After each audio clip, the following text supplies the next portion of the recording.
নমস্কার বন্ধুরা, আশা করছি সবাই খুব ভালো আছেন ও সুস্থ আছেন। আমি রিমা আজকে আবার একটি নতুন পর্ব নিয়ে আপনাদের কাছে চলে আসলাম। আজকের পর্বের বিষয় হলো এই বছর অর্থাৎ 2024 সালে শ্রী শ্রী কালিকা পূজা বা শ্যামা পূজা কবে পড়তে চলেছে, আমাবস্যা তিথি কখন শুরু হবে ও কখন শেষ হবে তার পূর্ণাঙ্গ সময়সূচি, কেন দিওয়ালি বা দীপাবলি উদযাপন করা হয়, কালী পূজার ইতিহাস এবং তাৎপর্য। এর সাথে আরও জানুন দীপাবলি চলাকালীন মোটেই করবেন না এই কাজগুলি, তাহলে অনর্থ হতে পারে। জেনে নিন কোন সেই কাজগুলি আছে এই তালিকায়, এবং এর পাশাপাশি জানুন দীপাবলির সময় কোন কোন কাজগুলি করলে হবে মনের সকল ইচ্ছা পূরণ ও সংসার ভরে উঠবে সুখ ও সমৃদ্ধিতে। তাহলে চলুন বন্ধুরা, আর বেশি দেরি না করে ভিডিওটি শুরু করা যাক। শ্রী শ্রী কালিকা পূজা বা দীপাবলি হল হিন্দুদের একটি প্রধান ধর্মীয় উৎসব। এটি হিন্দু পঞ্জিকায় কার্তিক মাসে অনুষ্ঠিত হয়, যা অক্টোবর বা নভেম্বর মাসে পড়ে। ভারতীয় অন্যান্য ধর্মাবলম্বীরাও এই পুজো উদযাপন করে থাকেন। এটি আধ্যাত্মিক অন্ধকারের ওপর আলোর বিজয়, মন্দের ওপর ভালোর এবং অজ্ঞাতর ওপর জ্ঞানের প্রতীক। এই দিন সব হিন্দুর বাড়িতে নানা ধরনের অনুষ্ঠানের আয়োজন করেন, তবে শিখ, জৈন ধর্মাবলম্বীরাও এই সময় একই ধরনের উৎসব পালন করে থাকেন। কালী পুজো বা Deepavali Bharat, Nepal, Mauritius, Sri Lanka, Myanmar, Tobago, Malaysia, Singapore ও ফিজিতেও একটি সরকারি ছুটির দিন। বাংলাদেশেও এই দিনে শিক্ষা প্রতিষ্ঠানগুলোতে ছুটি দেওয়া হয়। এবার চলুন জেনে নেওয়া যাক এই বছর অর্থাৎ 2024 সালে শ্রী শ্রী কালিকা পূজা বা শ্যামা পূজা কবে পড়তে চলেছে। 2024 সালে কালী পুজো পড়তে চলেছে 31শে অক্টোবর, বাংলা 14ই কার্তিক, 1431 বৃহস্পতিবার। এবার চলুন জেনে নেওয়া যাক আমাবস্যা তিথি কখন শুরু হচ্ছে এবং কখন শেষ হবে তার পূর্ণাঙ্গ সময়সূচি। আমাবস্যা তিথি শুরু হবে 31শে অক্টোবর 2024, বাংলা 14ই কার্তিক বৃহস্পতিবার দুপুর 3:52 থেকে এবং সমাপ্ত হবে 2024 পয়লা নভেম্বর, বাংলা 15ই কার্তিক শুক্রবার সন্ধ্যা 6:16। এবার চলুন জেনে নেওয়া যাক কালী পুজো বা দিওয়ালি কেন উদযাপন করা হয় এবং কালী পুজোর ইতিহাস এবং তাৎপর্যই বা কী। দীপাবলির উৎস প্রাচীন হিন্দু সম্প্রদায় থেকে খুঁজে পাওয়া যায়।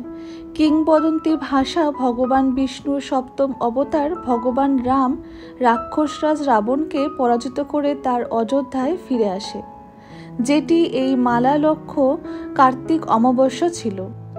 যেই রাতে তারা ফিরে আসে, অধ্যয়নের সময় দিয়া জ্বলে ও রঙ্গোলি দিয়ে ঘর সাজিয়ে ভগবান রামকে স্বাগত নিদর্শন করেন।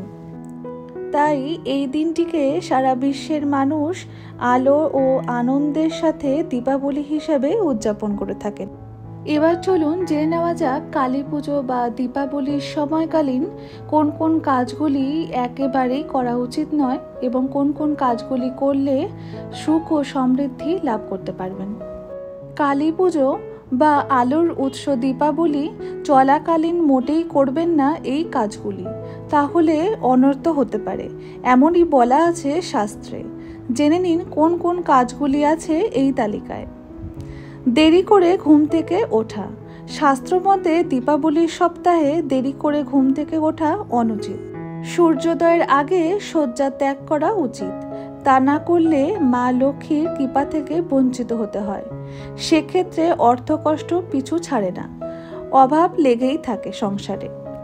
এই সময় নেশা করা ঠিক নয়। দীপাবলির সময় মদ্যপান কিংবা ধূমপান করলে দেবী লক্ষ্মী রুষ্ট হয়, তাতে আপনার আর্থিক ক্ষতির আশঙ্কা দেখা দেয়। কাজেই দীপাবলির সপ্তাহে কোনো রকম নেশা করা থেকে বিরত থাকুন। তৃতীয়ত, বড়দের অসম্মান করা। শাস্ত্রে গুরুজনদের সর্বদাই সম্মান করতে বলা হয়েছে, কিন্তু দীপাবলির আগে পরে বড়দের প্রতি অতিরিক্ত সম্মান প্রদর্শন করা প্রয়োজন, না হলে দেবীর রোষের শিকার হওয়ার আশঙ্কা থাকে। চতুর্থ কাজটি হলো ঝগড়া বা বিবাদে জড়িয়ে পড়া। দীপাবলির সময় অন্যদের সঙ্গে ঝগড়া বা বিবাদে জড়িয়ে পড়া একেবারেই অনুচিত। নিজেকে খুশি রাখার পাশাপাশি অন্যদের আনন্দকে সুনিশ্চিত করার আপনার কর্তব্য, এমনটাই শাস্ত্রীয় উপদেশ। পঞ্চমত, সন্ধ্যায় ঘুমানো উচিত নয়। আপনি যদি অসুস্থ হন কিংবা গর্ভবতী হন তাহলে কোনো অসুবিধা নেই, কিন্তু অন্যথায় দীপাবলির আগে বা পরে কয়েকদিন সন্ধ্যাবেলা না ঘুমানোই ভালো। সন্ধ্যাবেলা ঘুমালে তার ফলে দারিদ্র্য ও দুর্ভাগ্য দেখা দেয় বলে মনে করা হয় শাস্ত্রে। ষষ্ঠত, ঘরদোর অপরিষ্কার করে রাখা। শাস্ত্র মতে মা লক্ষ্মী এমন একজন দেবী যিনি অপরিচ্ছন্নতা কোনো মতেই সহ্য করতে পারেন না। কাজেই যদি লক্ষ্মী কৃপা লাভ করতে চান তাহলে দীপাবলির সময় ঘরের পরিচ্ছন্নতার ব্যাপারে বিশেষ মনোযোগী হন। সপ্তমত, মেজাজ খারাপ করা।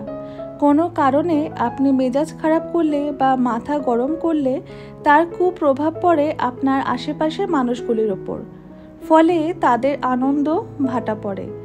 এই কারণে দেবতারা আপনার ওপর রুষ্ট হন।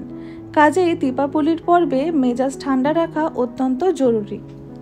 এরপর জানুন কোন কোন কাজগুলি করলে আপনার মনের ইচ্ছা পূরণের সঙ্গে সঙ্গে আপনার সংসারে সুখ সমৃদ্ধি ভরে উঠবে। কালী পুজোর দিন সকাল থেকে সারা রাত পর্যন্ত একটি ঘিয়ের প্রদীপ ঠাকুর ঘরে জ্বালিয়ে রাখুন। সেটি যাতে নিভে না যায় তা খেয়াল রাখতে হবে।